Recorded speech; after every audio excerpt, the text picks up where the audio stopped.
Kako se vam je zdelo predavanje? Ja, zelo težko sodim, glede na to, da sem glavnem jaz govoril. To bi mogli drugi reči. Ne vem, že to, da so dijaki toliko dolgo zdržali pa poslušali, se mi zdi kar uspeh.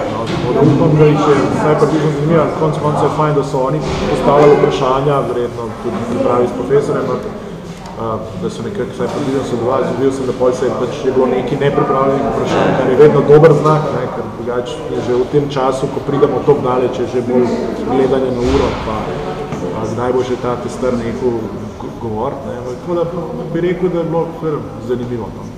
Je pa res, da mene pač vem, da moram jaz tukaj stvari razlagati, bi me pa bolj zanimale reakcije pa komentarji, ampak to nikoli ni dosti časa. Težko je to izpeljati. Ste bili zadovoljni z vprašanji? Pa mislim, moraš biti, ne? Mislim, da vprašanja so lahko samo takšna, kot so stvari, ki te ljudi zanima. Če dijake pa stvari zanimajo, mislim, da so bile kar zanimiva vprašanja. Saj iz tega je vidno pol tako nekaj slepaš, kaj jim ostane tega, kaj jim prebere. Tako da na nek način se mi zdi, da so bila fajn, da se vidijo, da so nekaj stvarih razmišljali. Upam, da jim je bilo knjiga všeč, pa da jim ni žal, da so jo prebrali. Knjigi je ogromno, pa je bila tudi kaj drugega. Se važen sam, da bere. Smo v tej fazi. Kakšno je bilo pa vzdušje? Zelo prijetno.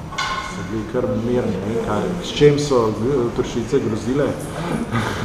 Ampak je bilo kar v ponavadi je v bistvu vedno tako, da ne vem, pol ure do 40 minut še gre, pa se rata kar dosti nemirno. Ampak so pa kar zdržali tudi pol, mislim, že to, da so potem, ko je preteklo, ko je ta čas pretekl, da še vedno postavljali vprašanja, še vedno jih je nekaj stvar zanimala, se mi zdi kar dober znak.